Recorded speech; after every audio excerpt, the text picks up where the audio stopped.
Hey, what's going on, everyone? This is Eric with SweetSpotDFS, and this is my DFS review for the 2022 Sony Open. If you want to see what I'll be covering in this video, I have timestamps in the description below. I also have them on YouTube's progress bar, so all you gotta do is hover over it and you'll see them there. But we're basically gonna be talking about the tournament and seeing how well the sweet spot process did. So let's go ahead, let's get into this thing. I usually would love to start out with a giveaway. So on the screen, you can see what this week's giveaway was. We didn't reach our goal of 275 subscribers. We're at 271, so we fell short just slightly. We're 4 away. So if you haven't yet subscribed, please do so, because I will be running this next Sunday, hopefully, for one of you guys to win $10. Super simple, right? Just gotta be subscribed, comment, participate on the channel, show me how you support me, and I will return the favor. So unfortunately, no winners this week. Same goes with prize picks. Now, the prize picks giveaway, unfortunately, there's an email bug, so I'm not getting any new subscribers sent to me.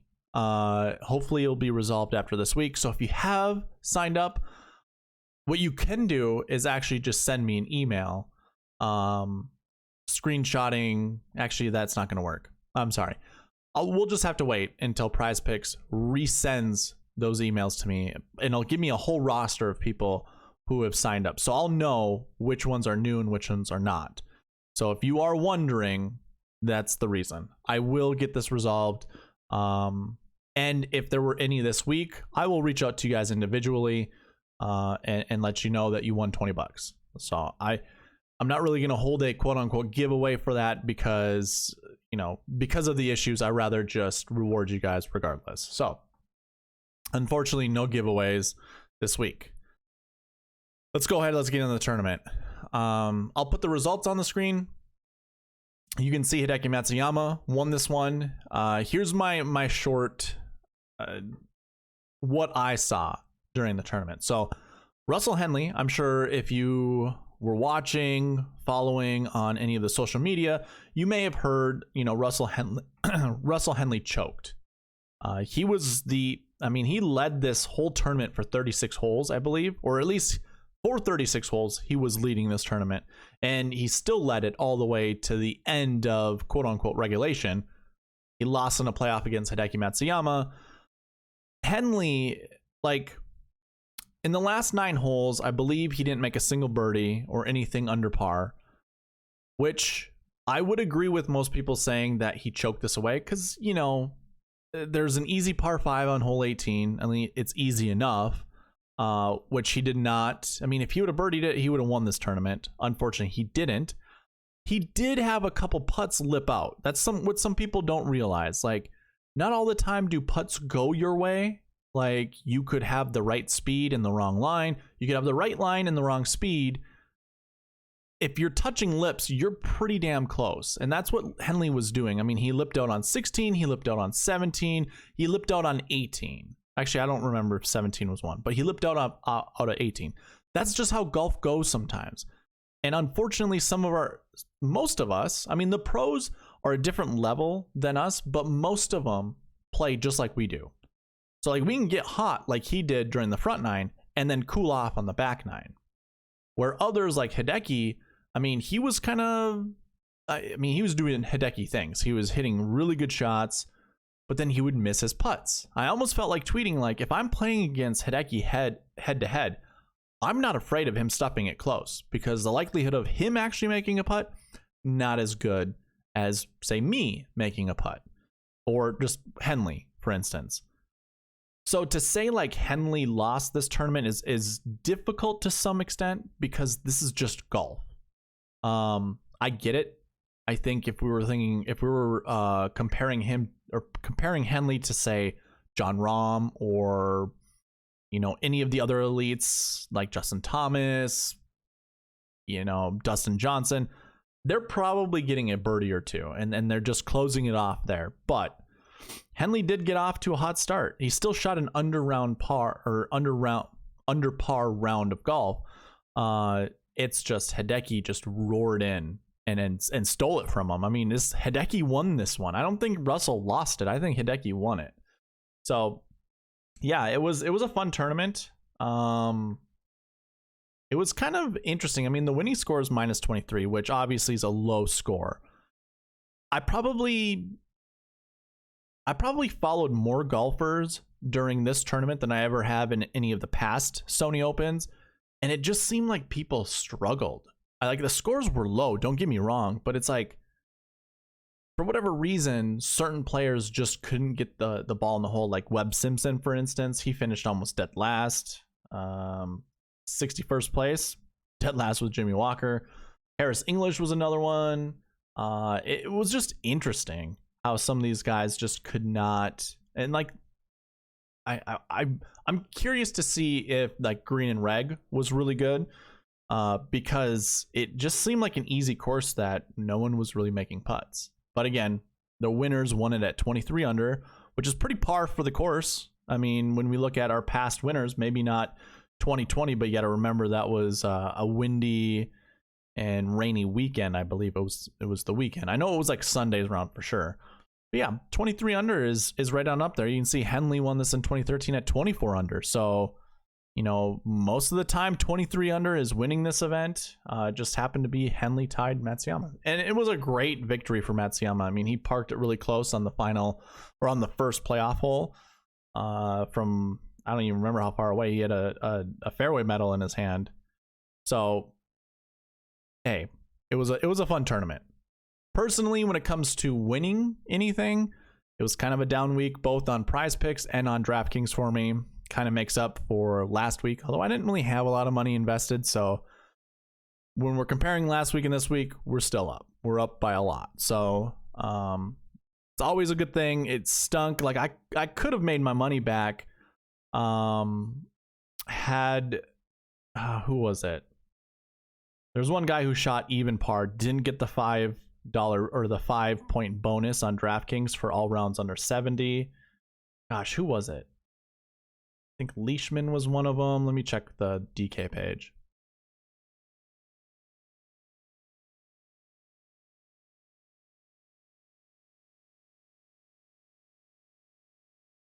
I have the scores right here. I know Webb was, Siwoo Kim. If Siwoo Kim shoots 1 under par, I'm winning a contest and making all my money back that I put in. But obviously, just like golf, just like I was talking about with Henley, this is golf. That's how it happens. So that's all I really have to say about the Sony. It was a fun tournament to watch. Like I said, you had some notable names. Oh, we're going to talk about this with the bucket system, but there were several. I mean, what was the narrative coming into this? Playing the week before is a good omen, quote unquote, of success at this tournament. Well, 4 of the top 6, let's just put it that way, played the week before. 3 of them top 20, and 1 of them was in that 20 to 40 range, which obviously falls in the buckets. And we'll talk about the buckets here shortly. But first, what I want to do is go into the optimal lineup versus the $5 GPP and talk about that quickly. So I have this sorted by DK points.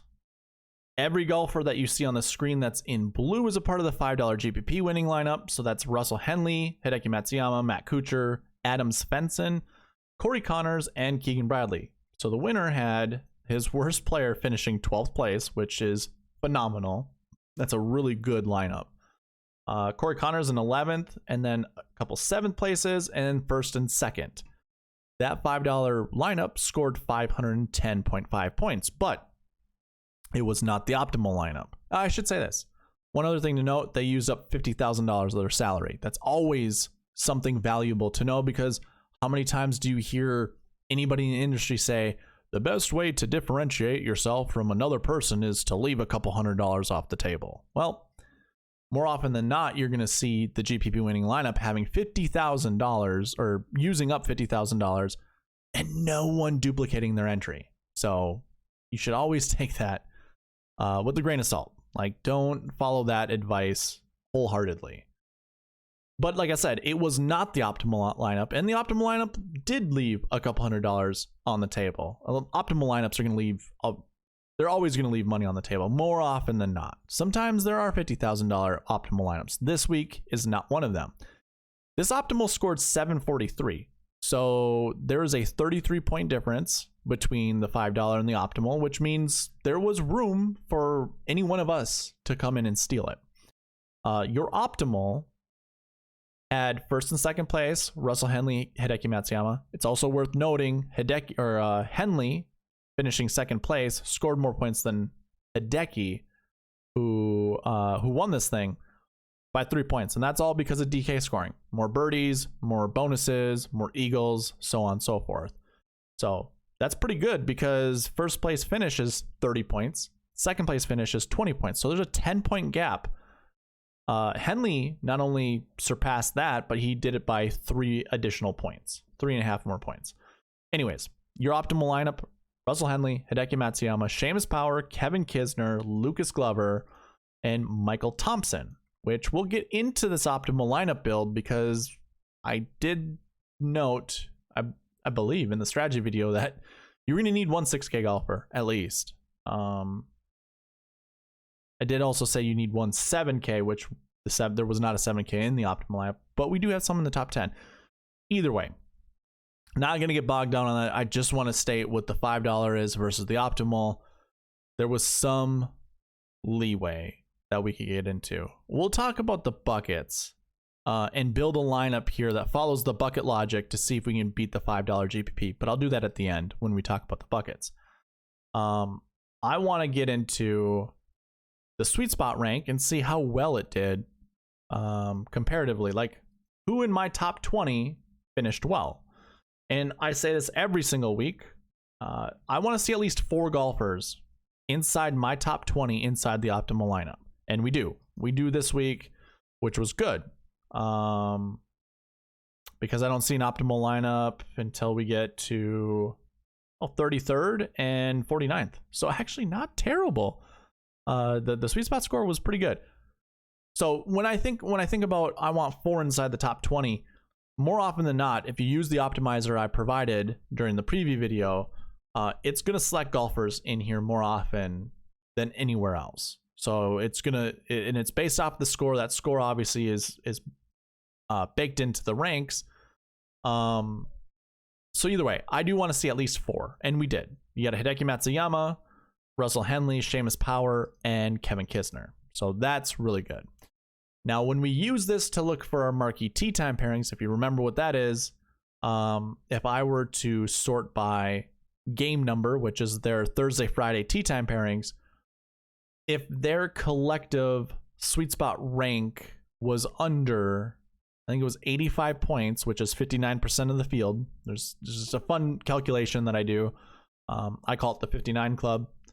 But basically 59% of the field, 144 is 85. I think it's around 85. This is just based off of memory. If their collective score is under 85, they get highlighted this dark green color right here. And obviously I talked about this in the strategy video. I even use the same group, Horschel Answer English. They'll get highlighted the green color, and then we sort by this, or we filter out all the other ones, and we look at all of the dark green ones, look at each of the pairings, and basically what I want to see is at least 2 golfers within these groups finishing inside the optimal lineup. And we have 3 this week. We actually have a moment where we had golfers from the same group inside the optimal lineup, or in the optimal lineup. So Hideki Matsuyama and Kevin Kisner, they both teed off together Thursday, Friday.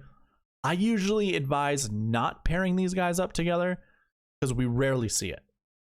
Like, in fact, if I were to go back a full year, out of the last 54 events, I've only seen it twice. Actually, I've seen it twice. So like the percentages aren't with you. Let's put it that way. Not saying it's impossible. I just advise against it. And I never say never. So like, never pair these guys up. I just say chances are low. But even if you followed me and you went with like Hideki Matsuyama and Seamus Power, or even Kevin, well, you would want Matsuyama. You still had a good lineup, right? If you went Matsuyama, Seamus Power, you're probably winning money somewhere. So So we had that. I usually also want to see each one of the groups produce one top 20. We didn't this week. Like we did here with Kevin Na. We didn't with the Leishman, Matt Jones group. And we also didn't with the Horschel, Abram Answer, Harris English group. So we're, 40%, not 40, 60%. So it's okay, but not great. Now there was an honorable mention group. That's where the group was really close to that 85 point mark. And more often than not, we see really good finishes from these honorable mention groups. I think I started doing this in the PJ Championship last year. And I think Phil Mickelson was a part of the honorable mention group. So you can find another optimal lineup golfer here, if not a top 10, top 20 finisher. And we did. Like these groups were really close. If I add up this, that's 95. Again, we're looking for golfers under 85. And then this one's 87. So it's 2 points off. So that's, I highlighted it because it's something I thought was interesting. So out of honorable mention Marquee T10 pairings and the actual Marquee T10 pairings, we have 4 inside the optimal lineup. So all things good there. The last thing I want to talk about is, actually, you know what? I'm going to go through something really quick. We'll go through the grass stats really quick. I just want to show it. I'm really becoming more and more inclined to not do this because it doesn't really show success. If we just look at the top 20, and I guess in this case we can look at the top 22 golfers. You had Russell Henley down here in the optimal, and then we had 2 other guys, Kevin Kisner and Hideki Matsuyama. You also had 4 GPP winners, or 4 golfers that were in the GPP winning lineup.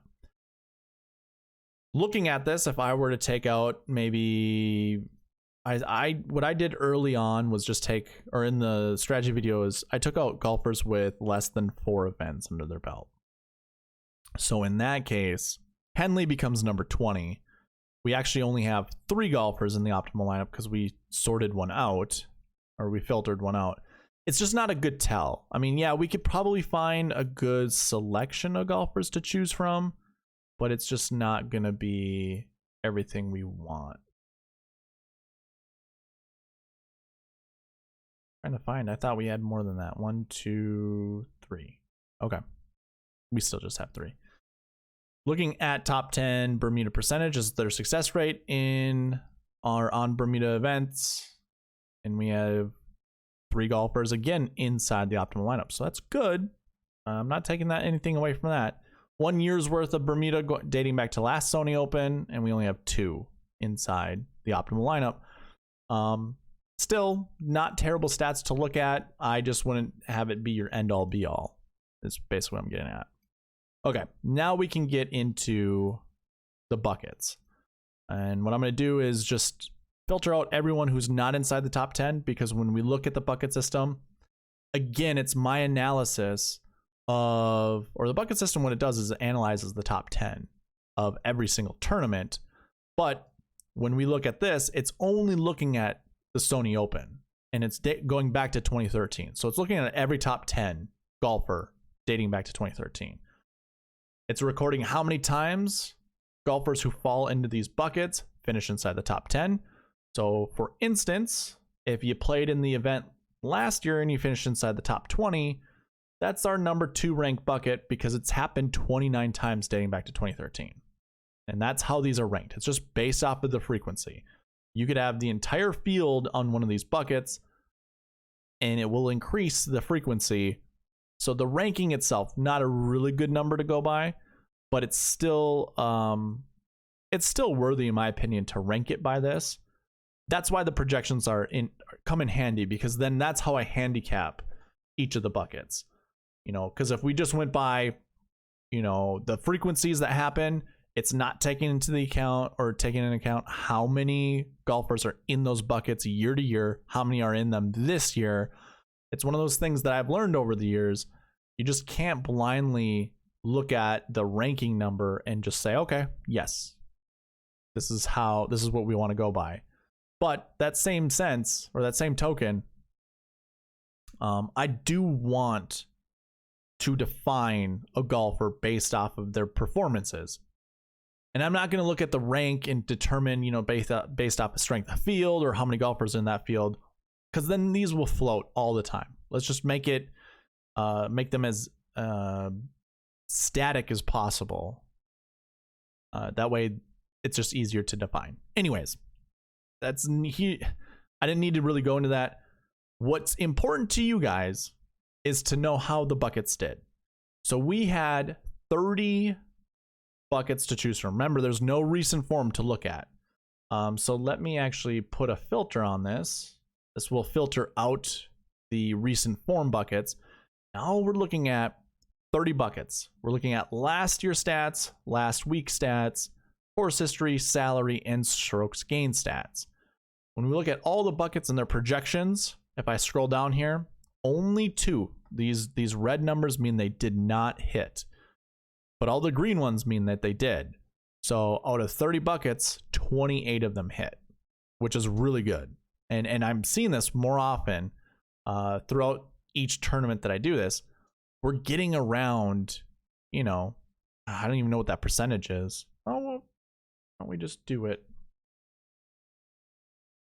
I'm curious because I always talk about this and I usually have a good memory for this kind of thing. So we're going to go 28 divided by 30, 93%.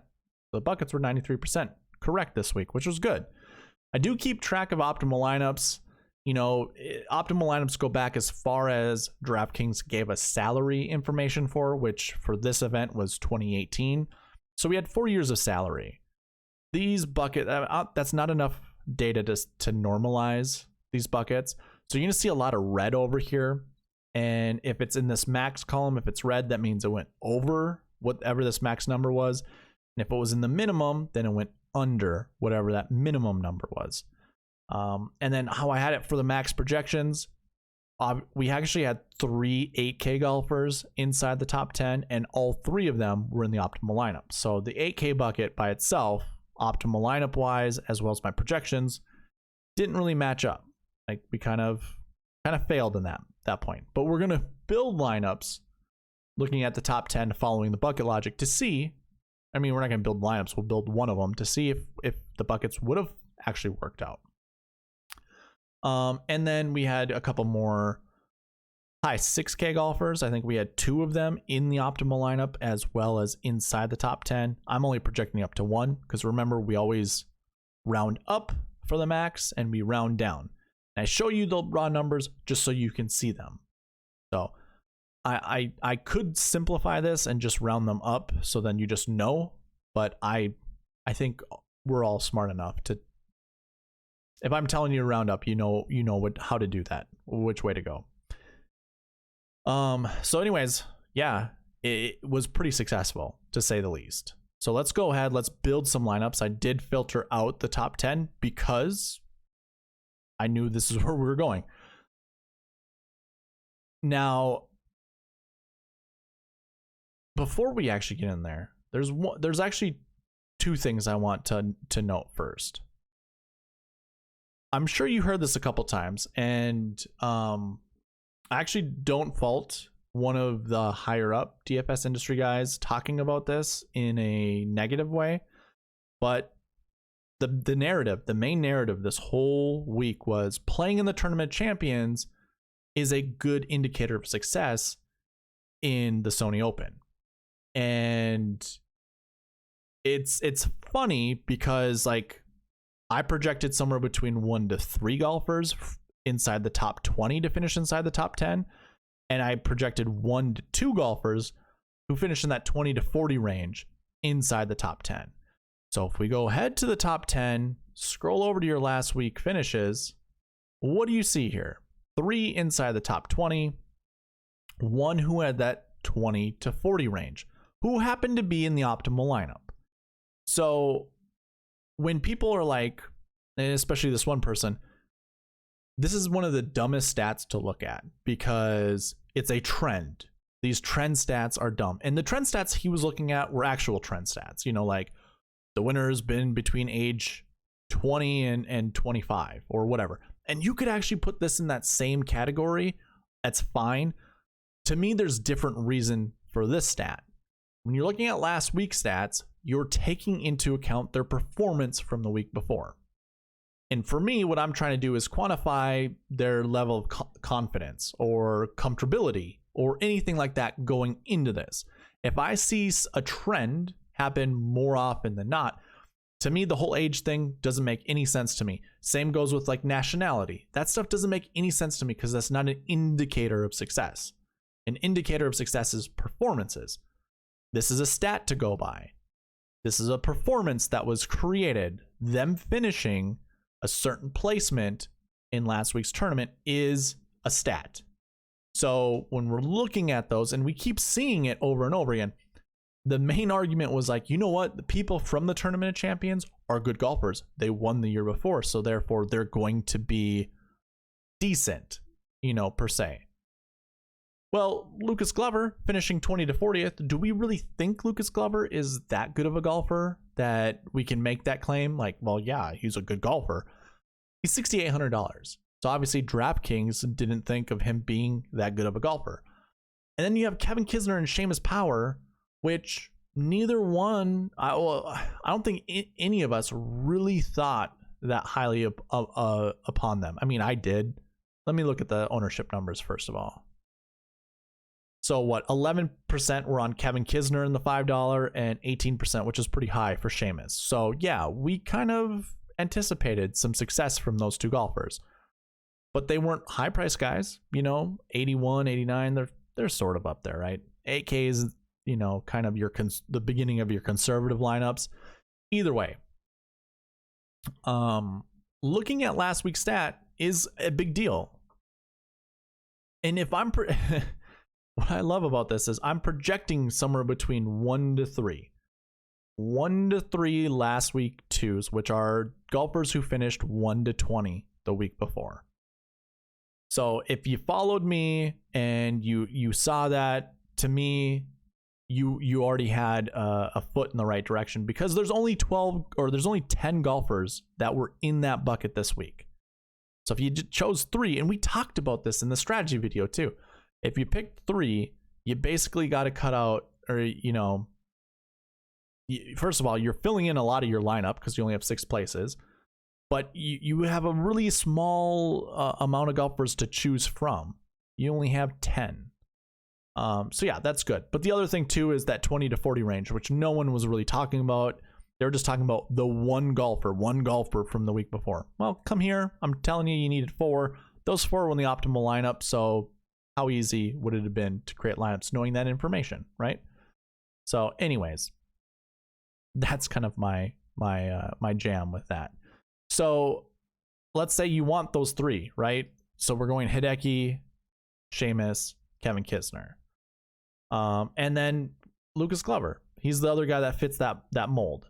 I also told you we didn't want more than 2 8K golfers. So if I scroll down here and look at our 8K range, the projection was 0 to 2. So 2 was going to be the max no matter what. So we're going to go ahead and just leave the 8K golfers that we chose as 2.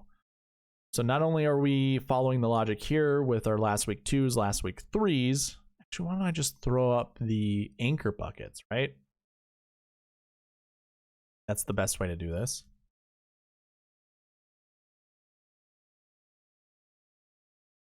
So these are the anchor buckets. These are the ones we really wanted to play.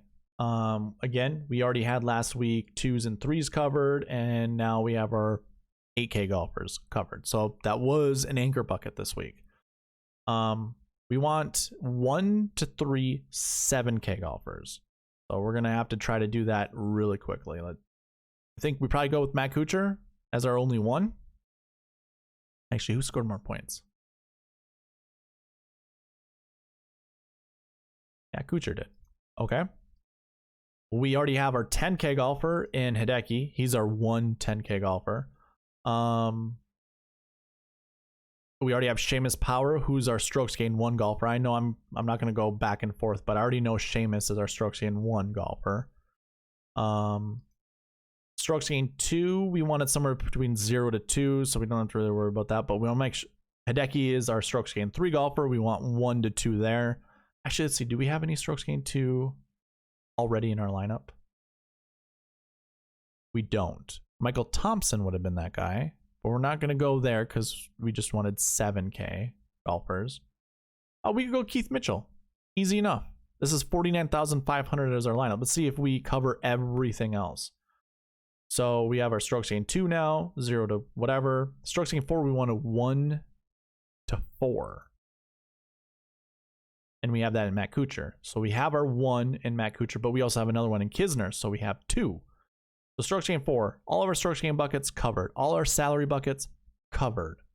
Last week ones, we want somewhere between 3 to 6. Do we have that? No, because we went high with our last week 3s and 2s, which is fine. That's how the bucket system works. We have 10 golfers inside the top 10. We're only picking 6. So the numbers can still be true, although we're not picking, you know, the amount of golfers we want. So let's see here. We have 1, 2, yeah, just 2 last week ones, which whatever, that's fine. Course history 2s and course history 1s. We want at least one course history 2 and at least 2 course history 1s. And obviously you should see the ranges here. You should know what that means. 20 to 40, 40 to 60. Course history, we have 1. Course history 1. 2 course history 2s, 3 course history 2s. So did we, the course history 1s, you want somewhere between 2 to, yeah, so we didn't get that. We have more course history 2s than we probably wanted. We could bump down Mitchell to Knox, although I don't think that's what I want to do.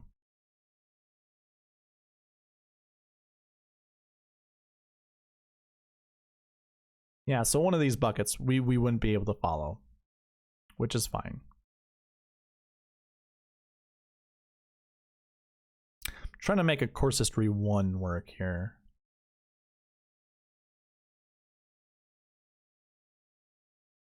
We could take out one of the golfers who top 20 last week. So we could go away from Kisner to Henley. Let's just do that.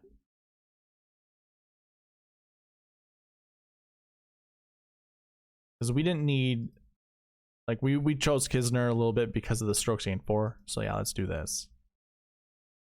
Let's see here. So we have our course history 1s now.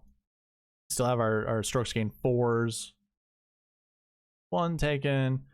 Last week did not plays. We want 3 to 6. And now Henley helps us out with that. So there's 1, 2, 3. So we've got our 3. So that works. We have all of our last week buckets covered. All the course history buckets covered. All the salary buckets covered. Just the 2 8Ks. 1 7K. Let's see. Let's go to our last year 2s. So last year 2s, we want 1 of each of 2, 3, 1. At least 1. So we have 2, 3, 1. Perfect. We have that covered. So all of our last year buckets are covered. That's it. So this lineup. Whoopsies. Backwards. Lineup was Kuchar, Glover, Mitchell, I believe, and then these 3. 49,100. So we're leaving $900 on the table. We always want lineups over 49,000. So it works out. We could have followed all the bucket logic and would have made a lineup perfectly. Actually, let's see if it actually beats the GPP winning lineup. That's what the whole purpose is. Those 3. 743.5. Was that the same as the?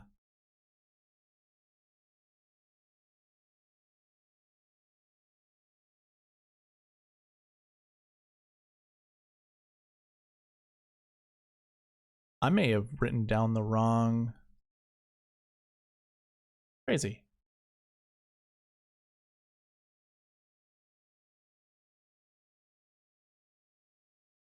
I did. I wrote down the wrong optimal lineup. Okay.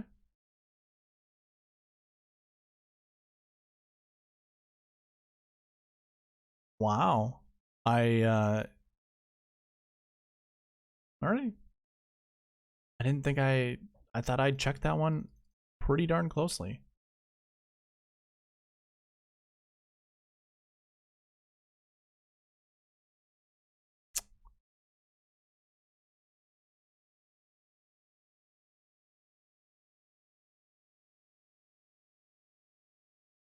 I'm glad we got here though. That's kind of funny in a way.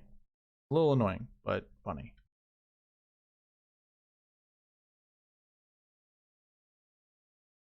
All right. I was proven wrong.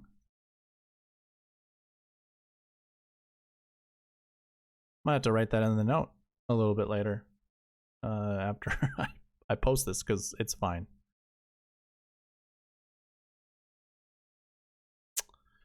Anyways, that's unfortunate, but hey, we all learn one way or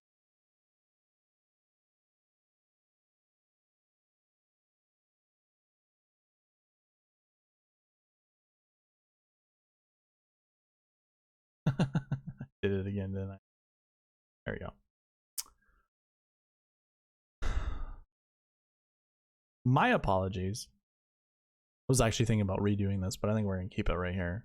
Gone on long enough. We're all good.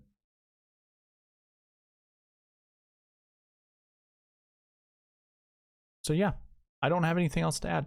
Sorry, I'm thinking while I'm doing this. The